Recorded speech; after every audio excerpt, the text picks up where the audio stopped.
ഇന്നത്തെ അതിഥി ഒരു സൂപ്പർ ഹീറോയാണ്.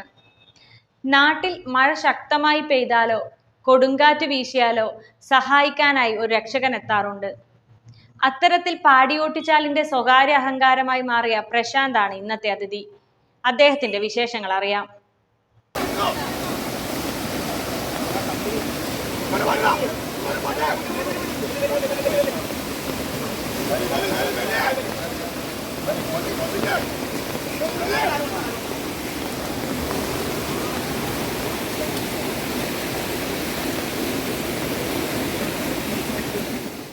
നമസ്കാരം, എൻ്റെ പേര് പ്രശാന്ത്. എൻ്റെ ഭാര്യ അഖില, എൻ്റെ മകള് അഷിക.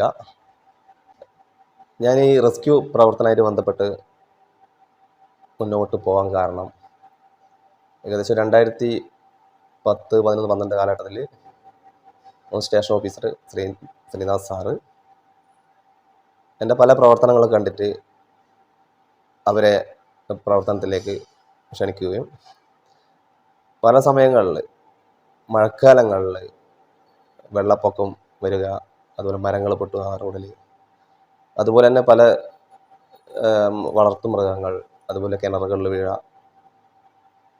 ആ സമയങ്ങളിൽ സ്റ്റേഷൻ ഓഫീസറായിരുന്ന ശ്രീനാഥ് സാർ നമ്മളെ വിളിക്കുകയും അവിടെയുള്ള ഓഫീസർമാർ വിളിക്കുകയും അവരെ കൂടെ ഒരു സഹായം എന്നുള്ള രീതിയിൽ അതിൽ പങ്കെടുക്കാൻ കഴിഞ്ഞു. ഇതിൽ പങ്കെടുക്കാൻ കാരണം ഏകദേശം ഒരു 9ാം ക്ലാസ് പഠിക്കുന്ന സമയത്ത് നമ്മുടെ പുഴയിലൊരു കുട്ടി അകപ്പെടുകയും, പക്ഷെ ആ കുട്ടി ഒരു മരണത്തിൻ്റെ വക്കിൽ എത്താനായ ശേഷം സാഹചര്യ മുകളിൽ കുളിക്കുന്ന സമയത്ത് അവിടെ പ്രായമുള്ള അമ്മമ്മയുണ്ടായിരുന്നത്, അദ്ദേഹത്തിൻ്റെ ഒച്ച കേട്ട് ഞാൻ അവിടെ എത്തുകയും ആ കുട്ടിയെ രക്ഷപ്പെടുത്തുകയും അതിനുശേഷമാണ് എൻ്റെ ഈ പ്രവർത്തനം മുന്നോട്ട് നല്ല രീതിയിൽ പോകാൻ പറ്റിയത്. അതിനുശേഷം നമുക്ക് കുറച്ചും കൂടെ ആത്മവിശ്വാസം കയറി പുഴകളിലും വെള്ളങ്ങളിലും കളിക്കാനും മറ്റുള്ളതിൽ കുറച്ചും കൂടെ ധൈര്യം കിട്ടി. അതിനുശേഷമാണ് 9th പഠിക്കുന്ന സമയത്ത്. അതിനുശേഷം ഒരുപാട് പ്രവർത്തനങ്ങൾ ചെയ്തിട്ടുണ്ട്. അതുപോലെ തന്നെ അതിനുശേഷം നമ്മളെ സ്റ്റേഷനുകളിൽ ബന്ധപ്പെട്ട് നമ്മളെ വളർത്തുമൃഗങ്ങൾ കിണറുകൾ വീണാൽ പൂച്ച, നായ, അല്ലെങ്കിൽ കാട്ടുമൃഗങ്ങളായ കുറുക്കൻ, പന്നി, അതിൽ ഒരുപാട് ചെയ്യാൻ സാധിച്ചിട്ടുണ്ട്. അത് തുടർന്ന് വന്നുകൊണ്ടിരിക്കുന്ന സമയത്താണ് 2018, 19 കാലഘട്ടത്തിൽ കേരള ഗവൺമെൻറ് കീഴിൽ ഒരു സിവിൽ ഡിഫൻസ് എന്ന് പറഞ്ഞൊരു വളണ്ടിയേഴ്സ് എന്നെ സെലക്ട് ചെയ്ത് എല്ലാ സ്റ്റേഷനിലും ഒരു 50 പ്രവർത്തനം എന്ന രീതിയിൽ ഇതുപോലെ വളണ്ടിയേഴ്സിനെ നിയമിച്ചിട്ടുണ്ട്. 20 അതുപോലെ കേന്ദ്ര ഗവൺമെൻറ് ആപ്ത മിത്ര എന്ന് പറഞ്ഞ ദുരന്ത നിവാരണ അതോറിറ്റിയുടെ കീഴിലുള്ള ഒരു വളണ്ടിയേഴ്സിനെ നിയമിച്ചിട്ടുണ്ട്. 2 മെമ്പറാണ് ഞാൻ. അതുപോലെ നമ്മളെ സ്റ്റേഷനിൽ അതുപോലെ ഒരു 50 റെസ്ക്യൂ പ്രവർത്തനം നമ്മളെ സ്റ്റേഷൻ മാത്രമല്ല കേരളത്തിലെ എല്ലാ ഫയർ സ്റ്റേഷനുകളിലും. അതിനുശേഷം നമ്മൾ ഇതിൽ വന്ന ശേഷം ഏകദേശം കണ്ണൂർ, കാസർഗോഡ് ജില്ലയിൽ ഏകദേശം എല്ലാ ഫയർ സ്റ്റേഷനുമായി ബന്ധപ്പെട്ടും നമ്മളെ പ്രവർത്തനത്തിന് വേണ്ടി വിളിക്കാറുണ്ട്, ഞാൻ പോകാറുണ്ട്. വയനാട് ദുരന്തമായി ബന്ധപ്പെട്ട് ഞാൻ അവിടെ കുറച്ച് ദിവസം എൻ്റെ സേവനം ഞാൻ കൊടുത്തിട്ടുണ്ട്. അതുപോലെ നമ്മളെ കഴിഞ്ഞ വർഷം കോഴിച്ചാലിൽ ഒരു മുളപ്പാലം പൊട്ടി കളഞ്ഞ ശേഷം സേനാരപ്പുറം പോയി നല്ലൊരു പ്രവർത്തനം എനിക്ക് ഒരു കൊച്ചിനെ എടുത്ത് രക്ഷപ്പെടുത്താൻ സാധിച്ചിട്ടുണ്ട്. ഇതെല്ലാം കാരണം എന്ന് വെച്ചാൽ ഞാൻ ചെറിയ പ്രായത്തിൽ ഒരു 3ാം ക്ലാസ്, 4ാം ക്ലാസ് പഠിക്കുമ്പോൾ സ്പോർട്സ് രംഗത്തിൽ കളിക്കുമായിരുന്നു. അതായത് ഹാൻഡ്ബോൾ എന്ന് പറഞ്ഞ ഗെയിമാണ്. വയക്കര ഗവൺമെൻറ് ഹയർ സെക്കൻഡറി സ്കൂളിൽ പഠനം പഠിച്ചു. നിരവധി സംസ്ഥാന തലത്തിൽ പങ്കെടുത്തിട്ടുണ്ട്. കുറേ വർഷം നമ്മൾ അവിടെ കളിച്ചു, സ്കൂളിന് വേണ്ടി കളിച്ചു, ജില്ലയ്ക്ക് വേണ്ടി കളിച്ചു, സംസ്ഥാന തലത്തിന് കളിച്ചു. കളിച്ച അടിസ്ഥാനത്തിൽ ഒരു പരിശീലനം എന്നുള്ള രീതിയിൽ വയക്കര ഗവൺമെൻറ് ഹയർ സെക്കൻഡറി സ്കൂളിൽ ഒരുപാട് വർഷം സേവനം ചെയ്തതാണ് ഹാൻഡ്ബോൾ ഫീൽഡിൽ. ജില്ലയുടെ പരിശീലനമായിട്ട് പല ജില്ലകളിൽ പോകാൻ പറ്റി. കേരളത്തിൻ്റെ പരിശീലനമായി പുറം സംസ്ഥാനങ്ങളിൽ പലതവണ ടീമിനെയും കൊണ്ട് പോകാനും സാധിച്ചു. കാസർഗോഡ് ജില്ലയിൽ തന്നെ ഫസ്റ്റ് വന്ന് നമ്മളെ മഞ്ചേശ്വരം ഗോവിന്ദപ്പൈ ഗവൺമെൻറ് കോളേജിൽ പരിശീലനമായിട്ട് തുടർന്നു. നെഹ്റു കോളേജിൽ, Kundamkuzhi higher secondary school Poinachi അവിടെ പരിശീലനം കൊടുക്കാൻ പറ്റി. നീലേശ്വരം ചായോത്ത് പിലിക്കോട് സ്കൂളിൽ അങ്ങനെ പല സ്കൂളുകൾ പല കോളേജുകളും പരിശീലനം കൊടുത്തിട്ടുണ്ട്. എല്ലാം അതും പോയിട്ട് നമ്മളെ സാധാരണ രീതിയിൽ ഒരു പണിയെടുത്ത് മുന്നോട്ട് പോകുന്ന ഒരാളാണ്. പരിശീലന രീതിയിൽ രാവിലെ വൈകുന്നേരം കൊടുക്കുന്നതാണ്. കേരളത്തിന്റെ മുൻ ഹാൻഡ്ബോൾ താരം കൂടിയായ Prashanth Kerala fire and rescue ഡിപ്പാർട്ട്മെന്റിന്റെ പാടിയോട്ടിച്ചാലിലെ വളണ്ടിയർ കൂടിയാണ്. പാടിയോട്ടിച്ചാൽ കൊല്ലാട സ്വദേശിയായ പ്രശാന്ത് 15 വർഷത്തോളമായി കേരള ഫയർ ആൻഡ് റെസ്ക്യൂ വളണ്ടിയറായി സേവനമനുഷ്ഠിക്കുന്നു. മരപ്പണിക്കാരനായ പ്രശാന്തിന് തന്റെ ഉപജീവന മാർഗമായ മരപ്പണിയേക്കാൾ ഇഷ്ടം വളണ്ടിയറായി പ്രവർത്തിക്കുന്നതാണ്. ഒരു ദിവസം തന്നെ നിരവധി കോളുകളാണ് സഹായത്തിനായി പ്രശാന്തിനെ വിളിക്കുന്നത്. തുടർന്ന് ഞാൻ എൻ്റെ ഫീൽഡ് മാറിയ ശേഷം, അതായത് റെസ്ക്യൂ പ്രവർത്തനം എന്ന രീതിയിൽ ഇങ്ങോട്ട് വന്ന ശേഷം എൻ്റെ സ്വയം തൊഴിൽ മരത്തിൻ്റെ പരിപാടിയാണ്. നമ്മളേത് റിസ്ക് എല്ലാ മരങ്ങളും മുറിക്കാനും അതിൽ വീടുകൾക്ക് ഭീഷണികൾ, തെങ്ങ് മരങ്ങൾ ഇതെല്ലാം മുറിക്കുകയുമായി ബന്ധപ്പെട്ട് നമ്മുടെ തൊഴിലിലേക്ക് സ്വന്തം തിരിഞ്ഞു മാറുകയായിരുന്നു. അതുപോലെ തന്നെ നമ്മളെ സ്റ്റേഷനായിട്ട് ബന്ധപ്പെട്ട് അന്നും ഇന്നും എന്നും സ്റ്റേഷൻ്റെ കൂടെ നമ്മൾ പ്രവർത്തകനായിട്ടുണ്ട്. ഇപ്പോൾ റിട്ടയർഡ് നമ്മളെ സ്റ്റേഷൻ ഓഫീസർ അശോക് സാറ് ഏത് രാത്രിയിലായാലും ഏത് സമയമായാലും സ്റ്റേഷന് സാറിൻ്റെ നിർദ്ദേശപ്രകാരം കോള് വരാറുണ്ട്. ഞാനതിൽ പങ്കെടുക്കാറില്ല. എന്നാലും എൻ്റെ ഫീൽഡായിട്ട് ബന്ധപ്പെട്ട് പണിയുടെ സമയമായാലും ആ സമയത്ത് ഞാൻ പോയി പ്രവർത്തനം മുന്നോട്ട് വെക്കാൻ പറ്റുന്നുണ്ട്.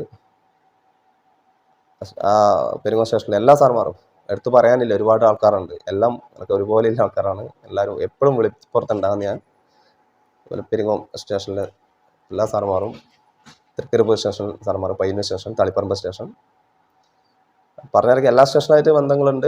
എല്ലാവരും എമർജൻസി കേസിന് വിളിക്കാറുണ്ട്. അതുപോലെ ഏറ്റവും ഡേഞ്ചറാണ് നമ്മളെ പ്രവർത്തനം ചെയ്യുന്ന കടന്നൽ കൂട്. നമ്മളൊരു വീടിൻ്റെ വശത്തോ അല്ലെങ്കിൽ നമ്മുടെ നാട്ടിലുള്ള പ്രദേശങ്ങളോ കടന്നൽ ഉണ്ടെങ്കിൽ, പക്ഷെ പരമാവധി ജനങ്ങൾക്ക് പറ്റുന്നില്ല അവർ ചെയ്യും. പറ്റാത്ത എത്ര റിസ്ക്കില്ല കേസും ഉണ്ടെങ്കിൽ ഇന്നലെ വരെ എനിക്ക് ആ കോൾ വന്നിട്ടുണ്ട്. ഡേഞ്ചർ വർക്കാണത്. ആയിരക്കണക്കിന് ഞാൻ ഈ കടന്നുകളെ നീക്കം ചെയ്യാൻ പറ്റും. കണ്ണൂർ കാസർഗോഡ് ജില്ലയിൽ ചെയ്യാൻ പറ്റിയിട്ടുണ്ട്. അത് എറണാകുളത്ത് നിന്ന് ഇതുവരെ ഒരു കോൾ വന്നിട്ടുണ്ട് ഇത് ചെയ്യാൻ വേണ്ടിയിട്ട്. ഇത്രയും നമ്മൾ വർക്ക് ചെയ്യുന്നതനുസരിച്ച് നമുക്ക് കോള് വരും. എല്ലാം സ്റ്റേഷനായിട്ട് ബന്ധപ്പെട്ടാണ്. എനിക്ക് ഡയറക്റ്റ് ഒരു കോളും ഇല്ല. ഇതുപോലെ പരിചയത്തിൽ നമ്മളെ ഫ്രണ്ട്സിൻ്റെ കെയർ ഓഫിലും വരാറുണ്ട്. മെയിനായിട്ട് നമ്മളെ സ്റ്റേഷനുകളിലെ ബന്ധങ്ങളിൽ കാഞ്ഞങ്ങാട് സ്റ്റേഷനിൽ ബന്ധപ്പെട്ട് വരാറുണ്ട്. അതുകൊണ്ട് തന്നെ നല്ല സന്തോഷം നമുക്ക് ചെയ്യാൻ പറ്റുന്ന പ്രവർത്തനമാണ്. ഏറ്റവും കൂടുതൽ എൻ്റെ പ്രവർത്തനം എന്ന് പറഞ്ഞാൽ ഞാൻ താമസിക്കുന്ന നമ്മളെ കണ്ണൂർ ജില്ലയാണ്. പെരിങ്ങോം പഞ്ചായത്തിൽ 2ാം വാർഡിലാണ്. എൻ്റെ പ്രവർത്തനം ഏറ്റവും കൂടുതൽ ചെയ്യപ്പെട്ടത് ചെറുപുഴ പഞ്ചായത്തിലാണ്. മുൻ പഞ്ചായത്ത് പ്രസിഡന്റ് ജമീല കോളേജ് പ്രസിഡന്റായ സമയത്ത് പലതവണ കോളായിട്ട് ബന്ധപ്പെട്ട് ഞാൻ അവിടെ പ്രവർത്തിച്ചിട്ടുണ്ട്. ഇപ്പോഴും കഴിഞ്ഞ വർഷം വരെ ഞാൻ ഈ ലാസ്റ്റ് മഴ വരെ ഞാൻ ആ പഞ്ചായത്തിലാണ് കൂടുതൽ. എന്ത് പണിയുണ്ടെങ്കിലും നമ്മളെൻ്റെ വർക്ക് ഉണ്ടെങ്കിലും മഴക്കാലങ്ങളിൽ നമ്മൾ ആവശ്യം തേടിക്കഴിഞ്ഞാൽ നമുക്കൊരു പ്രതിഫലവും ഇല്ല. അതിൽ സ്റ്റേഷൻ്റെ കൂടെ പോയാലോ അതുപോലെ നമ്മളെ ഇത് പോകുന്നു പ്രതിഫലത്തിന് വേണ്ടിയിട്ടല്ല നമ്മൾ പ്രവർത്തിക്കുന്നത്. നമുക്ക് ജനങ്ങളിൽ നമ്മുടെ സമൂഹത്തിൽ ചെയ്യാൻ പറ്റുന്ന പ്രവർത്തനം. മലയോര മേഖലയായതിനാൽ മഴക്കാലമായാൽ പ്രശാന്തിന് വിശ്രമമില്ലാത്ത നാളുകളായിരിക്കും. വളണ്ടിയറായി സേവനമനുഷ്ഠിക്കുമ്പോൾ യാതൊരു പ്രതിഫലവും പ്രശാന്തിന് കിട്ടാറില്ല. തന്റെ മുമ്പിലുള്ള ജീവൻ, സേവന മേഖലയോടുള്ള താല്പര്യവും മാത്രമാണ് ഈ ചെറുപ്പക്കാരനു പ്രധാനം.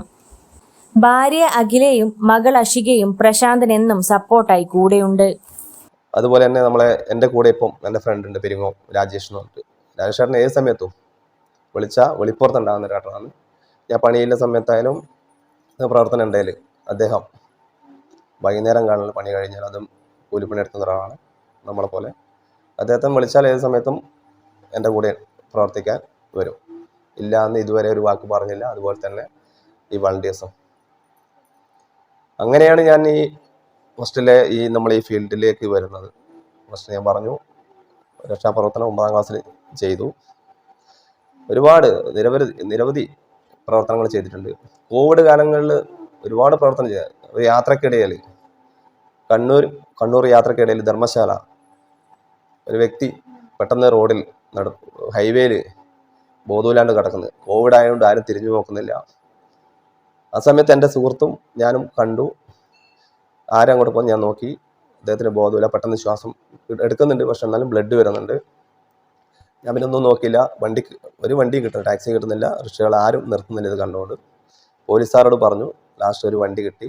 അദ്ദേഹത്തിനെ അടുത്തില്ല ക്ലിനിക്കിൽ കൊണ്ട് ആക്കി. അങ്ങനെ അതൊരിക്കലും മറക്കാൻ പറ്റാത്ത ഒരു അനുഭവമാണ്. അതിന് മുന്നോടിയായി ഒരുപാട് പ്രവർത്തനം പറയാൻ ഒരുപാടുണ്ട്. ചെറിയ വാക്കുകൾ ഞാൻ ചുരുക്കുന്നതാണ്. മുന്നോട്ട് ഇതുപോലെ നല്ല പ്രവർത്തനമായിട്ട് മുന്നോട്ട് പോകും. ഇത്തരത്തിലുള്ള സേവന മനോഭാവം യുവതലമുറകളിലേക്ക് എത്തട്ടെ എന്ന് ആശംസിക്കുന്നു.